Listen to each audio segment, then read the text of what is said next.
Bismillahirrahmanirrahim. Assalamualaikum warahmatullahi wabarakatuh.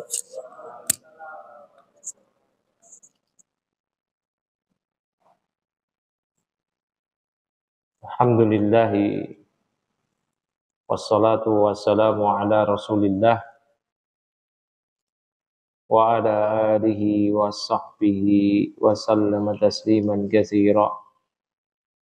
Wa asyhadu an la ilaha illallah wahdahu la syarika lah wa asyhadu anna Muhammadan abduhu wa rasuluh.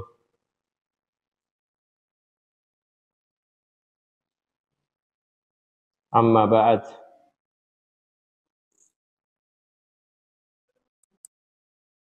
Wa ikhwani fiddin azanallahu iyyakum. Kita alhamdulillah berkesempatan untuk kembali melanjutkan dari kajian kita Kitabun Nikah. Ya.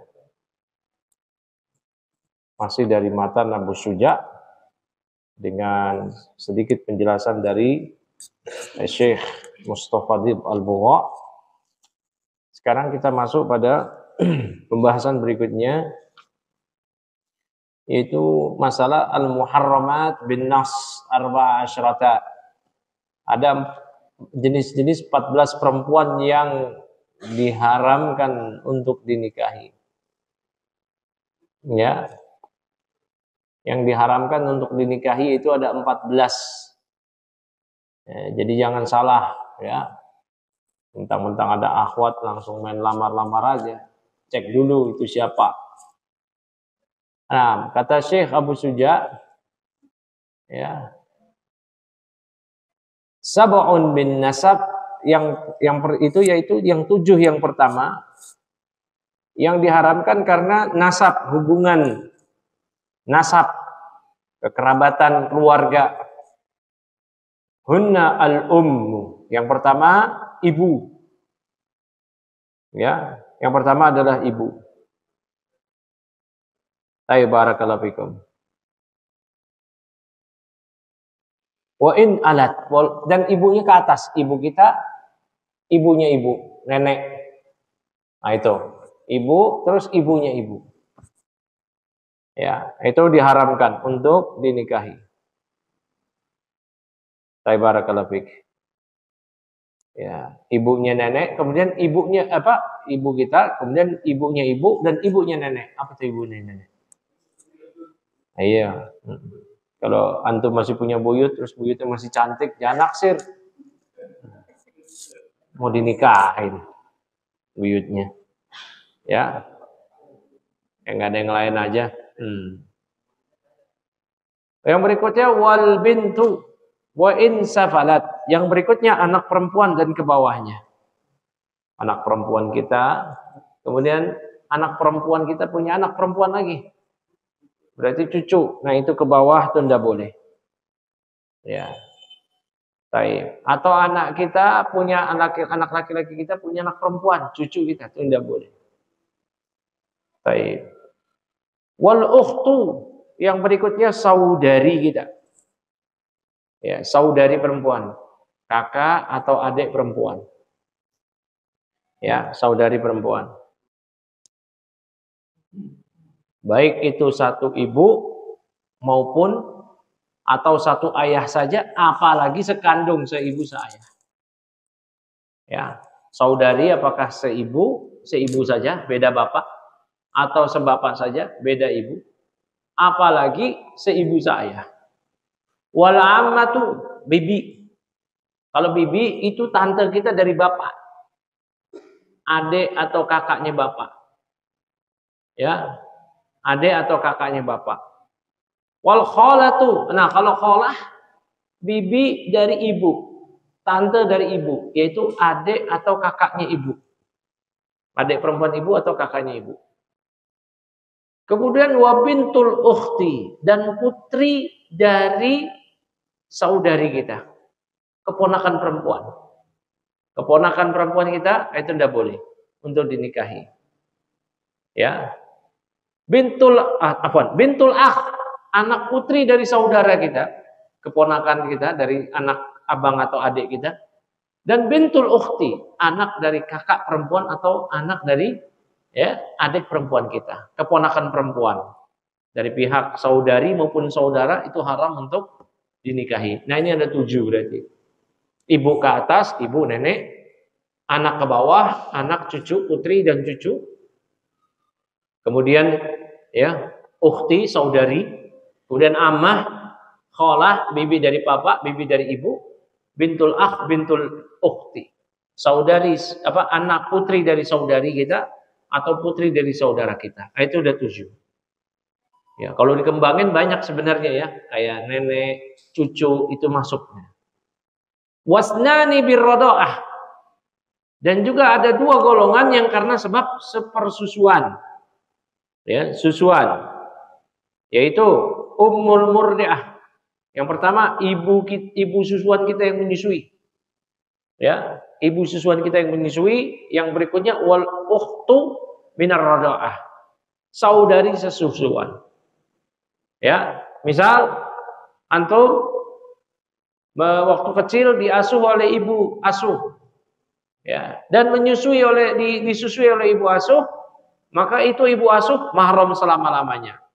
Dan ibu asuh punya anak-anak perempuan yang dia susui, maka anak-anak perempuannya mahram selama-lamanya. Apakah anak kandung dia yang dia susui atau anak orang lain yang ikut menyusu kepadanya, maka jadi saudari kita selama-lamanya. Nah, kemudian wa arba'un bi mu'asarah. Ya. Dan 4 golongan yang karena hubungan musarah bukan muasarah, musaharah. Ya. Dan 4 golongan yang tidak boleh dinikahi karena hubungan musaharah. Ya. Itu musaharah, itu hubungan yang karena ada ikatan pernikahan kita. Ya, karena kita menikahi perempuan, maka otomatis kerabat perempuan dari istri kita itu jadi mahram kita. Siapa aja itu? Pertama, ummu zaujah, ibu mertua, ibunya istri. Ya. Bahkan kemahraman kita dengan istri kita itu cukup dengan akad. Ya. Misal Pak Bayu nikah sama janda. Ini misal ya, nikah sama janda. Ini contoh aja. Contoh aja. Jandanya ini punya ibu. Ya, Pak Bayu nggak berani. Pas selesai akad, waduh nyesel, mending sama emaknya. Cakepan emaknya gitu misalkan. Ya. Habis akad, udah ngelirik emaknya ngasih kode. Pak Bayu kode semakin keras, tanggapan semakin keras. Akhirnya, udahlah, mana istri saya tadi yang baru saya nikahin? Iya bang, kenapa bang Bayu? Kamu saya cerai, anti tolik. Loh kok gitu? Rumput tetangga lebih hijau. Bukan rumput tetangga, ibu kamu lebih menarik. Apakah boleh Pak Bayu langsung nikah sama mantan ibu mertua? Udah nggak boleh. Karena kemahraman Pak Bayu dengan ibu mertuanya cukup dengan akad dengan putrinya, udah selesai. Paham ini ya? Beda kasus, Pak Bayu nikah lagi dengan janda. Ini jandanya rada tuan dikit. Ya. Nah, jandanya punya putri. Ya, habis akad Pak Bayu nggak tahu istrinya itu punya putri. Pas akad ngeliat, wah, punya anak gadis. Cantik pula. Mau anaknya aja lah. Boleh enggak? Nah, selama Pak Bayu belum berhubungan badan dengan siapa? Janda tadi diceraikan, boleh.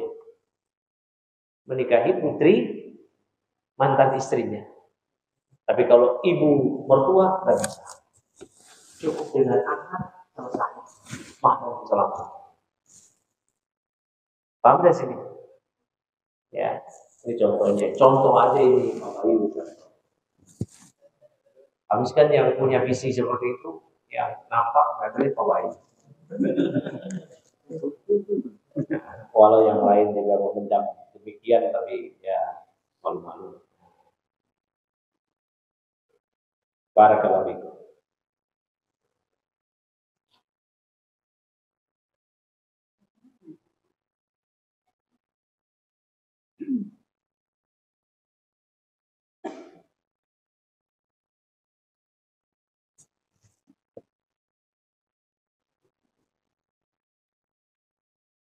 Ya, berikutnya warabibatu idza dakhala bil Nah, yang berikutnya rabibah. Ya, yaitu anak tiri, putri tiri. Idza dakhala bil apabila sang suami sudah menggauli ibunya. Tadi kasusnya, apabila sudah digauli, maka haram menikah dengan putri mantan istri selama-lamanya. Ya, baik. Berikutnya lagi zaujatul abi. Ya, istri bapak. Misalkan antum bapak antum poligami. Ya, atau ibu antum meninggal atau bapak cerai dengan ibu kita, kemudian bapak menikah lagi. Bapak menikah lagi mungkin dengan gadis muda. Terus bapak meninggal. Ya. Bapak meninggal naik ranjang. Bukan turun ranjang, naik ranjang. Ini kasus ya. Ini bapak kita punya istri. Karena cerai dengan ibu kita atau ibu kita wafat. Paham ya? Ya. Kemudian bapak kita ceraiin ibunya, istrinya. Oh, kalau itu terlalu ekstrim lah. Masa bapaknya masih hidup, mau dikawinin mantan istri bapak. Itu terlalu ekstrim. Nah, itu gampang lah, itu ekstrim. Inilah, bapak meninggal. Bapak meninggal. Maka mantan istri bapak mahram kita selama-lamanya haram dinikah. Maksudnya ya, ini haram dinikah. Barakallahu. Ya. Jadi Islam menutup semua celah seperti itu. Ya. Wa zaujatul ibn.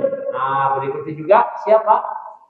Ya, yaitu istri putra kita. Misalkan nanti antum sudah tua, anak antum laki-laki punya istri, terus dicerai sama anak antum, mantan mantu, boleh nggak dinikahin? Mantan mantu nggak boleh, haram selama-lamanya. Ya, haram selama-lamanya. Ya, sudah berapa itu? 7 tadi dari kekerabatan, 2 dari persusuan, ada 9. Kemudian 4 dari musyawarah karena ada pernikahan, 13. Nah, tersisa 1. Wahidatun min jihatil jam'i wa hiya ukhtuz zaujah. Dan tersisa 1 perempuan yang haram dinikahi ya, karena min jihatil jam'i. Karena nggak boleh mengumpulkan, membarengi poligami, yaitu saudari istri. Nggak boleh poligami sama saudari istri. Itu ketika istri kita punya adik perempuan atau kakak perempuan, itu nggak boleh menikahi dia selama istri kita masih hidup atau masih jadi istri kita. Itu nggak boleh. Tapi nanti ketika istri kita meninggal atau cerai dengan istri kita, boleh menikah dengan adik perempuannya atau kakak perempuannya. Ya, berarti mahramnya terhadap ipar sementara. Ya, kamu nggak sini? Misal Pak Bayu punya istri, istrinya punya adik perempuan, nah itu nggak boleh dinikahi. Tapi nanti kalau ya ada kenapa-napa, nah, boleh turun ranjang. Kalau sekarang nggak boleh. Ya, antum juga begitu. Ini contoh aja. Baik, ya. Ini ada 14 berarti ya. 14 perempuan yang haram dinikahi. Allah berfirman mengenai ini, la tankihu ma nakaha aba'ukum minan nisa'i illa ma qad salaf. Ya, dan janganlah kalian menikahi wanita-wanita yang telah dinikahi oleh kalian kecuali yang kejadian yang sudah dulu terjadi. Innahu kana fahishatan wa maqtan wa sa'a sabila. Sesungguhnya itu adalah ya perbuatan yang sangat keji, dibenci Allah dan seburuk-buruk jalan yang ditempuh. Bahkan Nabi pernah memerintahkan agar membunuh seseorang yang menikahi janda bapaknya. Ya, yang menikahi janda bapaknya. Masya Allah. Ya, dinikahi janda bapaknya, maka Nabi perintahkan bunuh dia, dibunuh. Haram. Ya, kalau sekarang ada kejadian affair antara anak tiri dan ibu tiri, padahal masih ada bapak, itu lebih lagi kecilnya, lebih lagi dahsyatnya. Andai bapaknya udah meninggal, dia nggak boleh nikahin ibu tirinya, janda bapaknya. Apalagi kalau bapaknya masih hidup, mesti affair. Ya, maka Islam menutup celah itu semua. Ipar juga demikian, hati-hati terhadap ipar. Kalau antum punya istri antum punya adik perempuan atau kakak perempuan, hati-hati. Hati-hati itu. Ya hati-hati sekali, gak boleh. Ya, kata Nabi SAW, la yujma'u bainal mar'ah wa ammat, ya. Gak boleh itu. Ipar itu. Bahkan jangankan itu, kata Nabi, iyyakum wa dukhula nisa, hati-hati kalian masuk ke tempat kumpulan para wanita. Rasulullah SAW ditanya, bagaimana dengan hamu ipar? Kata Nabi, alhamu maut.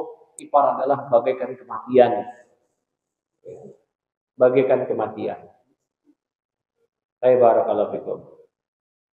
Nah juga di luar dari 14 ini, nggak boleh seorang yang telah menikah dengan seorang perempuan, dia poligami dengan bibi istrinya. Ya, bibi istrinya. Misalkan bibi istrinya janda. Mas Yuda punya istri Mas Yuda punya bibi. Bibi istri janda atau gadis sejak kecil jomblo. Ya. Nah, janda lah taruhlah. Mas Yuda kasihan ya bibi kamu. Kita bantu yuk. Ya, bantu Mas. Kita subsidi dia. Bantunya itu biar tiap hari. Gimana maksudnya? Saya nikahin. Oh, nggak boleh. Nggak boleh. Kasih Pak Bayu aja. Nanti antum panggil Pak Bayu.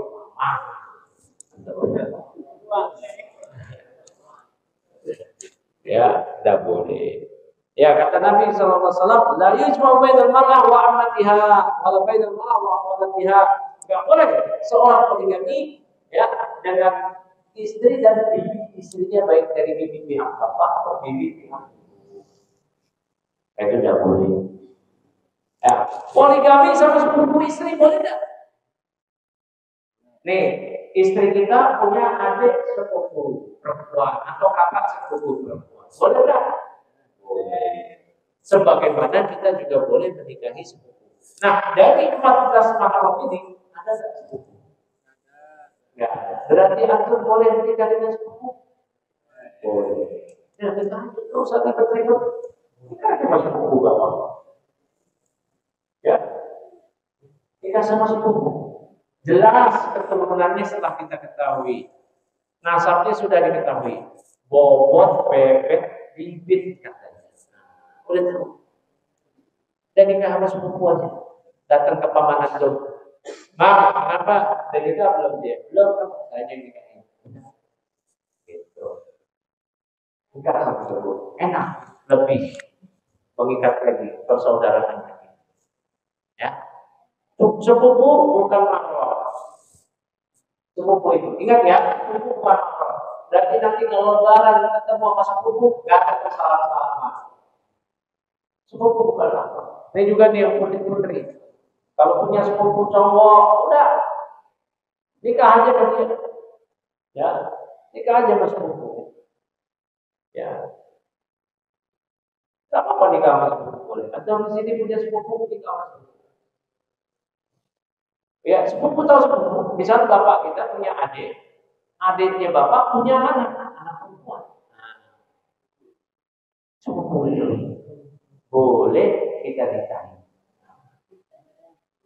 Ya, atau poligami dengan sepupu istri. Nah, itu kan. Ya, jadi misalnya istrinya Pak Boyu punya sepupu, Pak Boyu nikahi juga sepupu istrinya, biar lebih akrab antara istrinya Pak Boyu dan sepupunya. Gitu. Biar lebih akrab, lebih berat. Aduh. Ya, barakallahu fiik. Nah itu. Nah ini mengetahui mahram itu penting. Ya, mengetahui mahram itu penting. Jangan sampai kita ini ya bablas. Ya. Mengetahui mahram itu penting sekali. Jangan sampai kita nggak tahu siapa makhluk kita. Ya Allah berfirman lagi, Hurimat alaikum ummahatukum wa banatukum wa akhwatukum wa ammatukum wa khalatukum wa banatul ukhti wa ummahatukum allati arda'nakum wa akhwatukum min ar-rada'ah wa ummahatu nisaikum. Ya, ini Allah kemudian menjelaskan ini yang tadi semua. Diharamkan bagi kalian menikahi ibu-ibu kalian, anak-anak perempuan kalian, saudari-saudari perempuan kalian, saudari ayah kalian, saudari ibu kalian, anak perempuan dari saudara kalian yang laki-laki dan anak perempuan dari saudari kalian perempuan, ponakan. Dan ibu-ibu yang menyusui kalian. Ya. Kemudian wa nisaikum wa apa tadi? Minar radha wa ummahatun nisaikum. Ya, kemudian ibu-ibu istri kalian, ibu mertua. Waraba'ibukum allati fi hujurikum minan nisa'ikum allati dakhaltum bihinna. Dan putri-putri istri kalian yang berada dalam pengasuhan kalian, jika kalian telah menggauli ibunya. Fa in lam takunu dakhaltum bihinna fala junaha 'alaikum. Namun jika kalian setelah akad nikah belum menggauli ibunya, boleh kalian menikahi putrinya. Kayak tadi, ternyata istri kita yang baru kita akad, ya, punya anak perempuannya lebih solehah, gitu kan ya, lebih solehah. Maka kita ralat, ya. Saya nggak mungkin poligami antara ibu dan anak dan emak. Masa saya poligami? Ya, kamu jadi mertua saya saja ya, jangan jadi istri saya. Ya udah akad nih gimana nih? Udah, saya cerai sekarang, saya nikah sama putri kamu aja. Saya jadi mantu kamu, jangan jadi suami kamu. Nah, gitu. Ya, barakallahu gitu. Makanya kalau mau lamar janda, lihat-lihat dulu. Ya, punya putri apa enggak? Antum mau jadi mantu? Ya, aku mau jadi suami. Nah, gitu. Ya, nah kalau ibu-ibu yang janda yang dilamar anaknya kuat juga, kalau dia punya anak gadis, kamu mau jadi suami, mau jadi mantu, saya punya anak gadis, gitu. Ya, nah kalau di selain Islam tidak ada aturan seperti itu. Oleh karena itulah terjadi perzinahan antara mantu dan mertua, ibu tiri dan anak tiri. Ya, mertua dan mantu, ibu tiri, bapak tiri, anak tiri, naudzubillah. Rusak. Ya, zina dengan perempuan yang non mahram saja, naudzubillah sudah besar. Apalagi siapa yang semahram? Kayak apa itu dosa? Ya, ngeri. Hanya hati-hati. Ya Pak.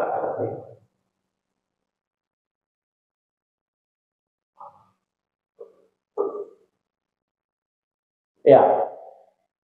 Kemudian wala yujma'ul anwar bainal mar'ati wa ammatiha wala bainal mar'ati wa khalatiha. Tidak boleh seorang poligami dengan istri dan bibinya, baik bibi dari bapak atau bibi dari ibu, bibi dari bapaknya istri atau bibi dari ibunya istri. Nah, itu tidak boleh. Kata Nabi la yujma' bainal mar'ati wa ammatiha wala bainal mar'ati wa khalatiha. Kemudian wa yahrumu minar radha' ma yahrumu minan nasab. Ya. Dan yang diharamkan karena nasab haram menikahi, haram seterusnya, itu pula yang diharamkan karena susuan. Berarti ibu susuan kita haram menikahi, saudari susuan kita haram menikahi. Berarti ibu susuan boleh menampakkan aurat yang dia nampak di hadapan kita. Saudari susuan, ya, dia juga boleh menampakkan aurat yang dia nampak di hadapan kita, di hadapan laki-laki. Ya, barakallahu fikum. Ya.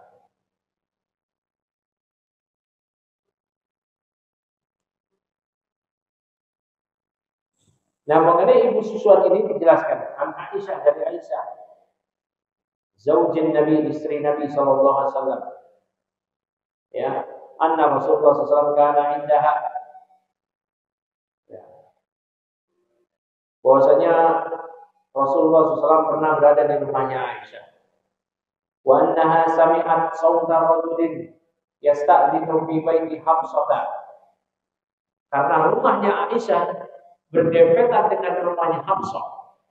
Tahu Hafsah kan? Hafsah siapa Hafsah? Nah, antum siapa? Masa nggak tahu Hafsah siapa? Ibunda kita itu siapa? Istri Rasulullah SAW. Ya, jadi Rasul sedang bermalam di rumah istri beliau Aisyah.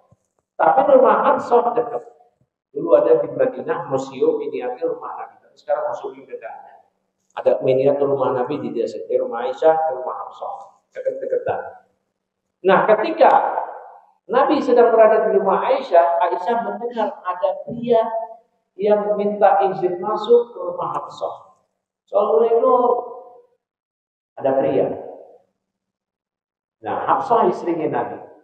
Faqalat Aisyah, faqultu ya Rasulullah, ada rajulun yasta'dinu fi baitika. Kata Aisyah, wahai Rasulullah, cowok itu minta izin mau masuk ke rumah Anda tuh, ke rumah Hafsah. Ya, fi baitika. Ya, qalat. Faqala Rasulullah, arahu fulan.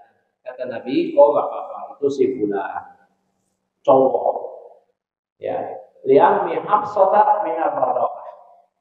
Yang si bulan itu adalah paman Hafsah, tapi paman dari mana? Dari Rodoah, dari ibu susuan. Berarti Hafsah dulu pernah menyusu kepada seorang ibu, bukan ibu kandungnya, dan ibu susuannya punya adik atau abang. Nah, jadi paman. Paham gak sih? Nah, ngerti ya? Jadi berlaku di situ. Ya, kita punya ibu. Ini saya cowok nih. Saya punya ibu. Ibu saya punya adik perempuan, bibi saya. Berarti halal dong. Nah, begitu juga. Saya punya ibu susuan. Ibu susuan saya punya putri. Haram mau nikah sama saya. Ibu susuan saya punya ibu. Nenek. Ngapain juga saya mau nikah sama nenek. Tapi haram situ bisa. Nah, itu ilustrasi aja. Atau ibu susuan saya punya adik perempuan. Ya, ada perempuan yang jauh usianya terpautnya. Ya. Sehingga sama saya nggak terlalu jauh. Nah, juga haram buat saya menikah. Kenapa? Karena dia tante susuan. Ya, tante susuan. Paham sini ya? Saya barangkali. Ya, kata Nabi bukan itu simpulan paman susuan. Ya. Kemudian dijelaskan tadi di dalam hadis ini, ya. Faqalat Aisyah mengatakan law kana fulanan hayyan. Ya. Kata Aisyah, ya. Law kana fulanun hayyan di ammiha min ar-rada'ah dakhala alayya wa ya Rasulullah, seandainya si fulan. Jadi ternyata Aisyah juga punya ibu susuan. Yang bukan ibu kandungnya, ibu susuan. Dan ibu susuannya Aisyah punya adik laki-laki. Si fulan tahu. Kata Aisyah, berarti kalau si fulan, ya, adik laki-laki ibu susuan saya, seandainya dia masuk ke rumah saya itu boleh? Ya. Baik. Dia masih hidup terus dia masuk ke rumah saya boleh? Maka Rasulullah, nah. Kata Nabi, iya boleh. Inna rada'ata tuharrimu ma yahmulu minal wiladah. Karena yang namanya susuan itu mengharapkan apa-apa yang diharapkan karena keturunan nasab, karena kelahiran. Jadi salah. Bisa dipahami ini? Ya, barakallahu fiik. Nah,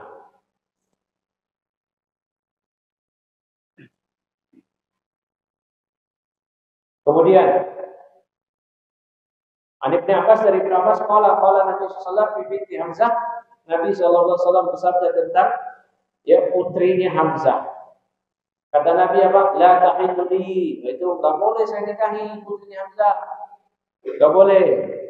Ya, yahrumu minar radha' ma yahrumu minan nasab. Kenapa? Karena Nabi dan Hamzah pernah nyusu bareng ke ibu susuannya bersama. Jadi Nabi dan Hamzah ya adalah saudara bareng ke ibu satu susuan. Dan Hamzah punya putri. Kata Nabi, putrinya Hamzah enggak boleh. Dan nikahi karena itu seakan-akan jadi keponakan Nabi sallallahu alaihi wasallam. Paham sih? Jadi keponakan perempuan. Ya.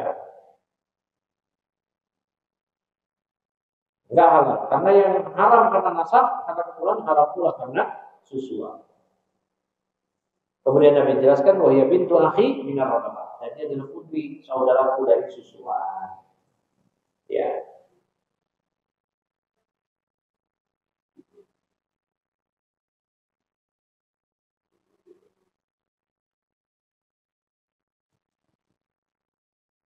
Ya, namun mengenai ya syarat kapan seorang boleh menjadi ibu susuan, enggak sekedar nyusu. Ya. Ya, dalam mazhab Syafi'i diterangkan. Enggak sekedar sekali menyusui langsung jadi ibu susuan, tidak. Ya, barakallahu fikum. Jadi ada keterangannya.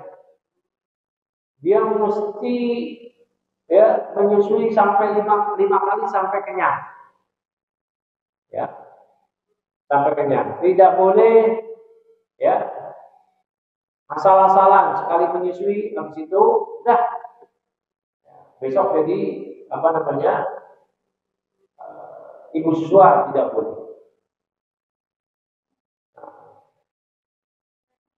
Mesti berapa kali? 5 kali. Barakallahu fikum. Nah, zaman sekarang ada namanya bank ASI. Kalau Anda tahu ya, ada donor darah, bank darah di PMI, ada namanya bank ASI. Ya.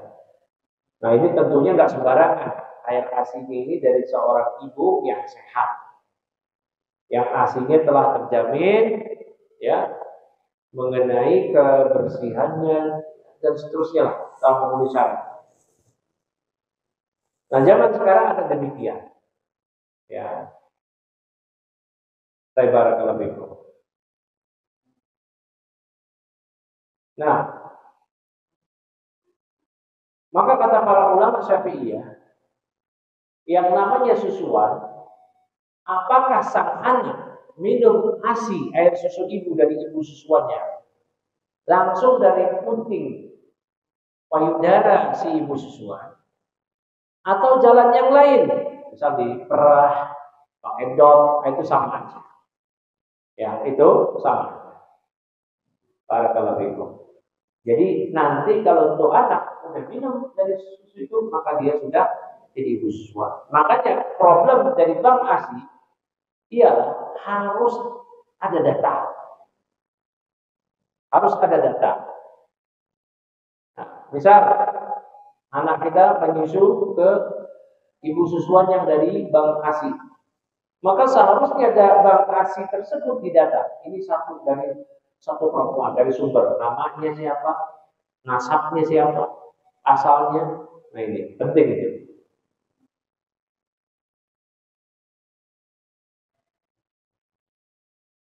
Barakallahu fikum.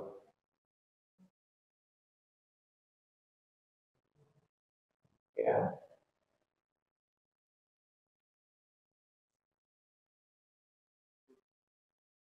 Berikutnya lagi, yang bayi yang minum air susuan adalah belum berusia 2 tahun. Kalau sudah berusia 2 tahun, nggak boleh. Misal, Mas Yuda ya punya pembantu perempuan tiap hari di rumah. Waduh, nggak enak ini tiap hari di rumah. Biar mahram gimana nih?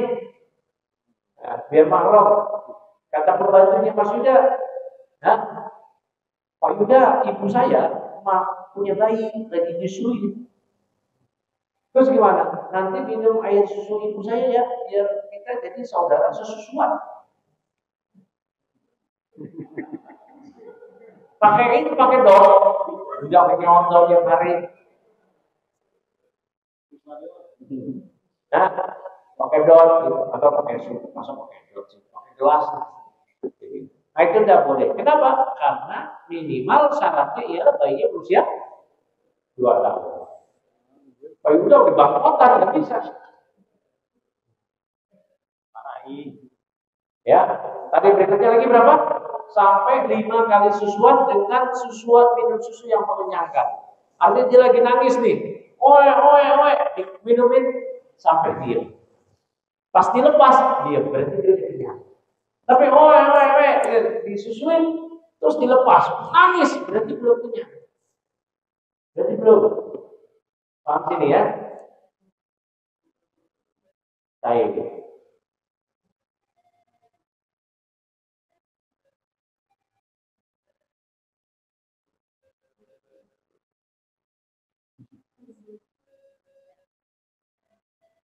Ya, itu contoh aja. Mau nyari nggak bisa. Berarti nanti kalau kondisi kayak gitu, Mas Yuda dengan pembantunya perempuan yang ada di rumah tetap lemah. Ya, tetap lemah. Pembantu perempuan. Kecuali Mas Yuda dikatakan, ya.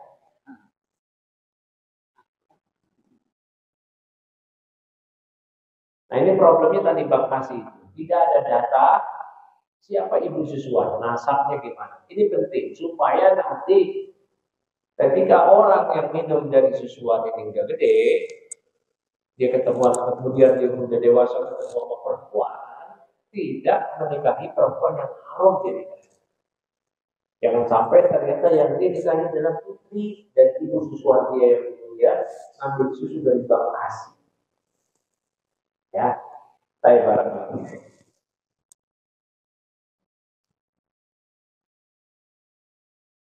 Kemudian mana lagi tadi? Waktu rotul marham yang satu uyubin. Nah, ini sudah selesai masalah mengenai mahram. Sekarang pada pembahasan istri boleh dikembalikan ke rumah orang tuanya karena beberapa sebab. Ini masih ada waktu nggak? Cukup ya. Nanti ini pembahasan berikutnya.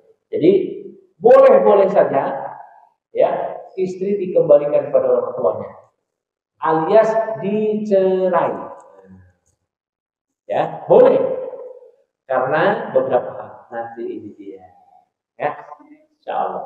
Nantikan itu. Ya. Subhanallahumma wa bihamdika asyhadu an la ilaha illa anta astaghfiruka wa atubu ilaik. Assalamualaikum warahmatullahi wabarakatuh.